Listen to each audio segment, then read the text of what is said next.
হাসিনা নিজে ট্রাইব্যুনাল করেছে, হাসিনা বাপের টেদা করছে, জনগণের টেদা। আর ট্রাইব্যুনাল কি তার বাপের? ট্রাইব্যুনালের রায় ট্রাইব্যুনাল চলবে, আদালতের রায় আদালত চলবে, কারো চামচামি আর টামচামি চলবে না। আদালত যারা আপনি অপরাধের শাস্তি পেতে হবে। আমার কথা এটাই, কারো বাপের কিনা না, কারো বাপের আদালত গুলামি না। আদালত হচ্ছে দেশের রক্ষা, জনগণের রক্ষা। যেন মানুষ গুম করবে, হুন করবে, নির্যাতন হারাপ করবে, এই আদালতে মানুষের বিচারের জন্য সেই বিচারটা সঠিক হলে আদালতে মানুষের বিশ্বাসটা থাকবে যে আদালত গেলে আমি সঠিক বিচার পাবো। 17 বছরে যে দিনগুলা গেছে, এই দিনগুলা পুরো আগুন ছিল।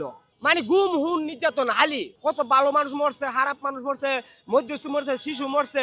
যে জীবনে অপরাধ করছে না সেও অপরাধী জেল কাটছে, গুম করছে, শুনেছে। মনে করি যে আজকে শুনতেছি হাসিনার রায় হবে। হাসিনার রায় শুধু না, হাসিনার লগে যারা জড়িত আসলো একটু ছাড় পাবে না। প্রত্যেকটা বিচার জনগণ চাই। কি রায় হবে এটা তো যারা রায় দিবে হেরা তো মনে করি বড় শিক্ষিত, হেরাই ভালো বুঝেন কোন শাস্তি দিলে ইতিহাস হয়ে থাকবে। এমন শাস্তি দিতে হবে ইতিহাসের পাতায় থাকবে।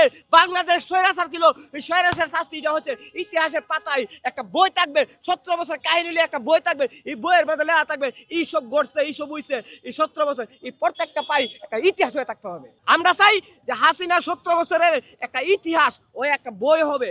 যারা বড় বড় কবি আছে না, তারা একটা বই বানাবে এইভাবে 17 বছর চালাইছে, গুম করছে, হুন করছে, নির্যাতন করছে এবং তার শাস্তিটা কি শাস্তি হয়েছে, এমন একটা ইতিহাস হইতে হবে। আমরা তো মানুষকে ফাঁসি, ফাঁসির উপরে কি আছে জানি না, হিমুন শাস্তি হতে হবে যাতে মানুষের তাজ্জব থাকে যে একটা অন্যায় করতে গেলে একটা অন্যায় যেমন আবার না করতে পারে মানুষে। এই যে বিবেকটা, এটি সবচেয়ে আদালত। কারণ কি, যখন একটা অন্যায় কাজ করতেছ বিবেকে বাধা দে, তুই অন্যায় করিস না।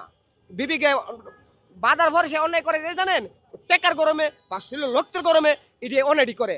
তাই চাই যারা বিবেক মানে না, বিবেকের বাধা মানে না, বিবেকের আদালত মানে না, তারা যে হুন টুন করে তার কোনো মাপ নাই।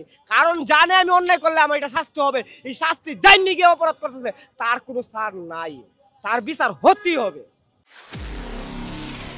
নিরপেক্ষ, সত্য প্রকাশে আপোষহীন।